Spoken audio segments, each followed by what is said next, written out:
வணக்கம் ஜோதிட நண்பர்களே. வரும் பிப்ரவரி மாதம் முதல் மே மாதம் வரைக்கும் கிரகங்களுடைய கூட்டணிகள் ஏற்படும். நவ கிரகங்களில் கேதுவை தவிர்த்து மற்ற 8 கிரகங்களும் ஒன்றோடு ஒன்று கலந்து கொண்டு இருக்கும். அதாவது மாத கிரகங்களும் வருட கிரகங்களும் ஒன்றாக இணையக்கூடிய காலகட்டம். பிப்ரவரி 14க்கு மேலே கிரகங்கள் ஒரு வரிசையாக இருந்து பிறகு மார்ச் 15லேருந்து ஏப்ரல் 15 வரைக்கும் கிரகங்கள் ஒன்றோடு ஒன்று கலந்து கூட்டு கிரகங்களாக மாறி அதன் பிறகு மே மாதத்தில் திரும்பவும் ஒரு வரிசையாக அமையும். கிட்டத்தட்ட இந்த அமைப்பு பார்த்திங்கன்னா பிப்ரவரி 14 ஆரம்பித்து மார்ச், ஏப்ரல், மே, கிட்டத்தட்ட ஜூன் முதல் வாரம் வரைக்கும் கூட தாக்குப்பிடிக்கும்.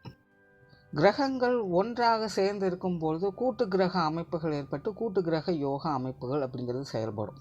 கிரகங்கள் வரிசையாக இருக்கும்போது கிரகமாளிகா யோகம் அப்படிங்கிறது செயல்படும். மாத கிரகங்களானது முதல்ல சனியோடு இணையுது, ரெண்டாவது ராகுவோடு இணையுது, மூன்றாவது குருவோடு இணையுது. பொதுவாகவே இந்த கூட்டு கிரக அமைப்புகளும் சரி இல்லை கிரகமாளிகா யோகா அமைப்புகளும் சரி செய்யக்கூடியது ஒரே விஷயம்தான். பாசிட்டிவ் அண்ட் நெகட்டிவ் ரெண்டையுமே சேர்த்து தான் கொடுக்கும். பட் எந்தெந்த விஷயங்கள் அப்படிங்கிறது ஒவ்வொரு ராசி லக்னங்களுக்கு தகுந்த மாதிரி மாற்றங்கள் ஏற்படும். பட் ஒவ்வொரு ராசி லக்னங்களுக்குமே ஸ்பெசிஃபிக்காக சில விஷயங்களில் மட்டும் ஏற்ற இறக்கங்கள், லாப நஷ்டங்கள், நல்லது கெட்டது அப்படின்னு இந்த இரட்டைத்தன்மை கொண்ட அனைத்து விஷயங்களும் கலவையாக அது காட்டிக்கொண்டே இருக்கும். அதுவும் இந்த முறை அமைஞ்சிருக்கக்கூடிய இந்த கிரக அமைப்புகளானது ஆரம்பத்தில் கொஞ்சம் சுணக்க நிலையை ஏற்படுத்தும். கொஞ்சம் ஒரு கன்ஃபியூஷனான ஸ்டேட்டஸ் இருக்கும். செய்யலாமா வேண்டாமா அப்படிங்கிற யோசனைகளையே பல காரியங்கள் கழிஞ்சு போகும். பெரும்பாலும் எல்லா விஷயங்களுமே பார்த்திங்கன்னா ஒரு ஸ்லோ பிக்கப்பாகத்தான் இருக்கும். பட் அதுவே மத்திய பகுதியில் பார்த்திங்கன்னா அதற்கு அப்படியே ஆப்போசிட்டாக எல்லா விஷயங்களும் நடக்கும். எல்லாமே பார்த்திங்கன்னா ஹரிபரியாக நடக்கும். முன்ன பின்ன யோசிக்கிற கூட டைம் இருக்காது. டக்கு டக்குன்னு காரியங்கள் நடந்துக்கிட்டே இருக்கும். ஈவன் அது பாசிட்டிவாக இருந்தாலும் சரி, நெகட்டிவாக இருந்தாலும் சரி, நின்று நிதானித்து யோசிக்கிறதுக்கெல்லாம் நமக்கு டைமே கிடைக்காது. டக்கு டக்குன்னு விஷயங்கள் காரியங்கள் நகர்ந்து போய்கிட்டே இருக்கும். நிறைய சேஞ்சஸை எதிர்பார்க்கலாம் இந்த டைமில். கண்ணு மூடி கண்ணு திறக்கிறதுக்குள்ள என்ன நடந்துச்சு அப்படின்னு தெரியாத மாதிரி சில காரியங்கள்லாம் டக்கு டக்குன்னு மூவ் ஆகிட்டு போய்கிட்டே இருக்கும். இந்த கூட்டமைப்பில் கடைசி காலகட்டம் அப்படின்னு வரும்பொழுது ஒரு ரிலாக்ஸ்டான பொசிஷன் நமக்கு கிடைக்கும். அதாவது எப்படி இருக்கும் பார்த்திங்கன்னா, ஆரம்பத்தில் என்ன பண்ணுறதுனே தெரியாமல் முழிச்சிட்டு இருந்தோம். திடீர்னு இடையில என்ன நடந்ததுன்னு தெரியல, அறக்கப்பறக்க எல்லா விஷயங்களையும் செஞ்சு முடிச்சிட்டோம். இப்போ கொஞ்சம் நிம்மதியாக இருந்தால் போதும், அமைதியாக ரெஸ்ட் எடுத்தால் போதும் அப்படிங்கிற மைண்ட் செட்டுக்கு கொண்டுட்டு போகும். நல்லதோ கெட்டதோ சந்தோஷமோ துக்கமோ எப்படியோ அலைஞ்சு தெரிஞ்சு கஷ்டப்பட்டு நினச்சதை செஞ்சு முடிச்சிட்டோம் அப்படிங்கிற ஒரு மைண்ட் செட்டில் நம்ம கொண்டு போய் உட்கார வைக்கும். பொதுவாக கூட்டு கிரக அமைப்புகள் ஏற்படும் போது அங்கே பாசிட்டிவ் நெகட்டிவ் ரெண்டும் கலந்த விளைவுகள் தான் இருக்கும். காரணம் என்ன அப்படின்னு பார்த்தீங்கன்னா, கிரக கூட்டணிகள் அப்படிங்கிறது பாசிட்டிவ் கிரகங்களும் நெகட்டிவ் கிரகங்களும் இணையக்கூடிய அமைப்புகள் தான். தவிர ஸ்தான பலத்தின் அடிப்படையிலையும் பார்த்தீங்கன்னா சில கிரகங்கள் பாசிட்டிவாகவும் இருக்கும், சில கிரகங்கள் நெகட்டிவாகவும் இருக்கும். பட் இங்கே எல்லா கிரகங்களுமே ஒன்று சேரும் பொழுது அப்போ அங்கே ஸ்தான பலமும் அந்த பாசிட்டிவ் நெகட்டிவ் கலந்த நிலைகளை தான் அது செயல்படவும் செய்யும். ஸோ இயற்கையாகவே இந்த கூட்டு கிரக அமைப்புகள்லாம் ஏற்பட்டுடுச்சு அப்படின்னா முழுசாக நம்ம நல்ல விஷயங்களும் எதிர்பார்க்க முடியாது. அதுக்காக முழுசாக எல்லாமே கெட்ட விஷயங்கள் தான் அப்படின்னு சொல்லிட முடியாது. இந்த மாதிரியான கிரக அமைப்புகள் ஏற்படும் பொழுது தான் அங்கே அதிர்ஷ்டமும் வேலை செய்யும், துரதிர்ஷ்டமும் வேலை செய்யும். அது அதிர்ஷ்டமா இல்லை துரதிர்ஷ்டமா அப்படிங்கிறதான் அவங்கவுங்களுடைய பிறப்பு ஜாதகம் முடிவு செய்யும். பிறப்பு ஜாதகத்தில் அவங்களுடைய கிரக அமைப்புகள் இப்போது எந்த நிலைமையில் இருக்குது அப்படிங்கிறத வச்சு அதை டிசைட் பண்ணலாம். பட் இங்கே நம்ம பொது பலன்கள் பார்க்குறதுனால ஜென்ரலாக இது எப்படி இருக்கும் அப்படிங்கிறத புரிஞ்சுக்கிட்டிங்கன்னா அதை கொஞ்சம் ஈஸியாக எடுத்துகிட்டு போகலாம். ஒருவேளை இந்த காலகட்டங்கள் உங்களுக்கு நல்ல விஷயங்கள் நடந்துக்கிட்டு இருக்குது அப்படின்னா நீங்கள் சந்தோஷமாக அதை மேற்கொண்டு எடுத்துகிட்டு போகலாம். ஒருவேளை உங்களுக்கு மோசமான விஷயங்கள் நடந்துகிட்ருக்கு அப்படின்னா நீங்கள் அதை நினச்சி பெருசாக பயப்பட வேண்டியதில் கவலைப்பட வேண்டியது, பெருசாக அதை நினச்சி ரிஸ்க் எடுக்காதீங்க, ஃப்ரீயாக விடுங்க. கொஞ்ச நாள் அது தானாகவே சரியாயிடும். திரும்ப திரும்ப அதே விஷயங்களுக்குள்ளே போய் மாட்டிக்காதீங்க.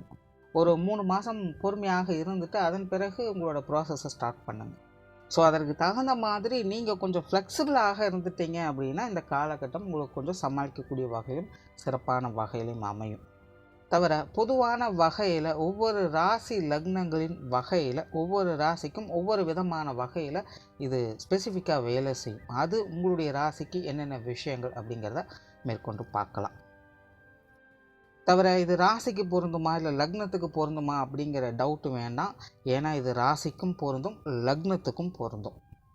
கும்பம், கும்பராசி கும்ப லக்னக்காரங்களுக்கு இந்த 4 மாத கிரக கூட்டணிகள் என்பது ஒரு சாதகமான பலன்களை கொடுக்கக்கூடிய வகையிலே அமைஞ்சிருக்கும்.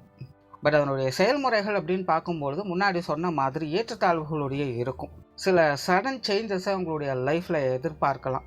காரணம் என்னென்னா, இந்த கிரக கூட்டணிகள் என்பது உங்களுடைய ராசி லக்னத்தை சுற்றி தான் பெரும்பாலும் அமைஞ்சிருக்கும். அதனால் இந்த காலகட்டங்களில் உங்களுக்கு அதீதமான சுறுசுறுப்புகள் இருக்கும்.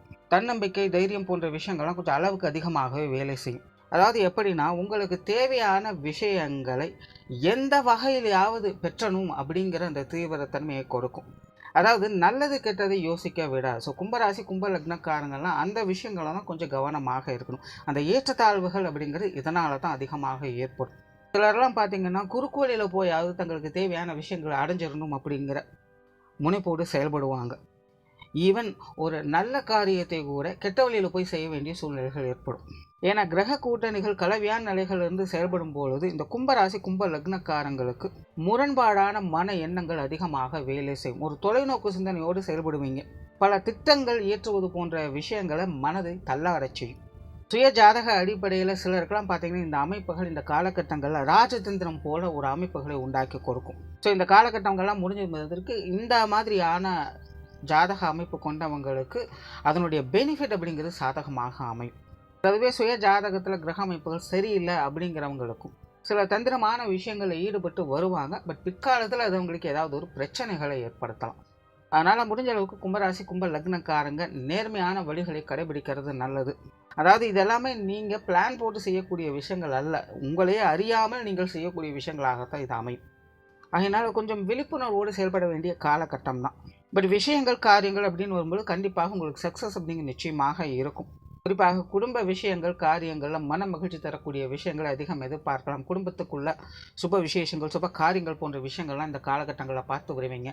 உங்களுக்கும் கூட தனிப்பட்ட முறையில் திருமண விஷயங்கள், புத்திரபாக்கிய அமைப்புகள், குழந்தைகளுக்கான சுப விசேஷங்கள் காரியங்கள் போன்ற விஷயங்கள்லாம் பார்க்க முடியும்.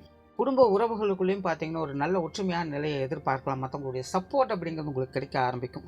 மற்றவர்கள் உங்களுக்கு பணிந்து வரக்கூடிய தன்மைகளை இந்த காலகட்டங்களில் உங்களால் பார்க்க முடியும். இது வரைக்கும் உங்ககிட்ட முரண்பாடாகவும் எதிர்ப்பு தெரிவித்து கொண்டிருந்தவங்க கூட இந்த காலகட்டங்களில் உங்ககிட்ட கொஞ்சம் அடங்கி போக செய்வாங்க. ஏன்னா இந்த காலகட்டங்களில் இந்த கும்பராசி கும்ப லக்னக்காரங்களுடைய கை தான் ஓங்கி இருக்கும். ஸோ அதனால் முடிஞ்ச அளவுக்கு இந்த மாதிரியான காலங்களை நல்ல விஷயங்களுக்காக பயன்படுத்துங்க. பொருளாதாரம் சார்ந்த விஷயங்கள், கொடுக்கல் வாங்கல் விஷயங்கள்லாம் கொஞ்சம் கவனம் எடுத்துக்கோங்க. ஏன்னா இந்த காசு பண சமாச்சாரங்கள்லாம் கொஞ்சம் தேவையில்லாத சங்கடங்கள் ஏற்படுத்துறதுக்கு அதிக வாய்ப்புகள் இருக்குது. அதே போல் உடல்நல விஷயங்களும் கொஞ்சம் கவனம் எடுத்துக்கோங்க. ஏற்கனவே கும்பராசிக்காரங்களுக்கெல்லாம் 7.5 சனி அதுவும் ஜென்மச்சனி நடந்துக்கிட்டு இருக்குது. இப்போ உடல்நிலையில் ஏதாவது ஒரு பாதிப்புகளை கொடுத்துக்கிட்டு தான் இருக்கும். அது இந்த கிரக கூட்டணிகள் அப்படிங்கும்போது அது இன்னும் கொஞ்சம் அதிகமாக வேலை செய்யறதுக்கும் வாய்ப்புகள் இருக்குது. ஸோ உடல்நலம் சார்ந்த விஷயங்கள் கொஞ்சம் பர்சனல் கேர் அப்படிங்கிறது அதிகமாகவே தேவைப்படும். அதே போல் முடிஞ்ச அளவுக்கு எந்த ஒரு பிரச்சனைகளாக இருந்தாலும் காம்ப்ரமைஸை மட்டும் ட்ரை பண்ணுங்கள். யாருக்கும் எதிர்ப்பு தெரிவிக்க வேண்டாம், அல்லது பிரச்சனைகளை வளர்க்க வேண்டாம். ஏன்னா கும்பராசி கும்ப லக்னத்தை பொறுத்த வரைக்கும் இந்த மாதிரி கிரக கூட்டணிகள் ஏற்படக்கூடிய காலகட்டங்களில் வரக்கூடிய பிரச்சனைகள் அப்படிங்கிறது அவங்களுடைய காலத்துக்கு மறக்க முடியாத சூழ்நிலைகளை இது உருவாக்கிட்டு போயிடும். அதையவே நினச்சி கொஞ்சம் பர்சனல் வெஞ்சன்ஸ் மாதிரி ட்ரை பண்ண ஆரம்பிச்சிடுவாங்க. ஆகையினால் முடிஞ்ச அளவுக்கு இந்த காலகட்டங்களில் காம்ப்ரமைஸை மட்டும் ட்ரை பண்ணுங்கள். யார்கிட்டையும் முரண்பட்ட தன்மைகளோடு செயல்படாதீங்க. முடிஞ்ச அளவுக்கு தனித்து செயல்படவே முற்படுங்க. ஏன்னா மற்றவங்க உங்களை நோக்கி வரக்கூடிய காலகட்டம் அது. நீங்கள் யாரையும் நம்பி இருக்க வேண்டிய அவசியம் இருக்காது. அதனால் யாரையும் எதிர்பார்க்காமல் யார்கிட்டையும் எந்த ஒரு சங்கடத்தையும் கொடுக்காமல் உங்களால் தனித்து செயல்பட முடியும். ஆகையினால் உங்களுக்கான விஷயங்கள் காரியங்களில் நீங்கள் சுதந்திரமாக முனைப்போடு செயல்பட்டு வாங்க. இது உங்களுக்கு ரொம்பவுமே சாதகமான அமைப்புகளை ஏற்படுத்தி கொடுக்கும். பேச்சுவார்த்தைகளில் கலகலப்பு தன்மையும் வசீகரத்தன்மையும் அதிகரிக்கும். மாணவர்களுக்கு இது ஒரு சாதகமான காலகட்டமாக இருக்கும். பட் உடன் இருப்பவங்களோடு சங்கடம் இல்லாமல் பார்த்துக்கிறது நல்லது. அதே போல் இந்த காலகட்டங்களில் பொதுவாக கும்பராசி கும்ப லக்னக்காரங்களுக்கு விரயங்கள் செலவுகள் போன்ற விஷயங்கள் சற்று கூடுதலாகவே இருக்கும். அதுவும் குறிப்பாக பிப்ரவரி மார்ச் மாதங்களில் தேவையில்லாத அலைச்சல்கள் விரயங்கள் போன்ற விஷயங்கள் சற்று கூடுதலாகவே இருக்கும். இது சார்ந்த விஷயங்களை கவனம் எடுத்துக்கங்க. ஸோ ஓவராலாக இந்த 4 மாத கிரக கூட்டணிகள் என்பது கும்பராசி கும்ப லக்னத்தை பொறுத்த வரைக்கும் பல வகைகளில் சாதகமான பலன்களையே ஏற்படுத்தக்கூடும். பட் இந்த ஆதாம் ஏவாள் கதையில் வந்த பாம்பு மாதிரி உங்களுடைய மனதை சலனப்படுத்தக்கூடிய விஷயங்கள் ஏதாவது ஒரு வகையில் தொந்தரவுகள் செய்யும். அந்த மாதிரியான விஷயங்களை மட்டும் கொஞ்சம் கவனத்தோடு செயல்பட்டு வர்றது நல்லது. நன்றி, வணக்கம், வாழ்க வளமுடன்.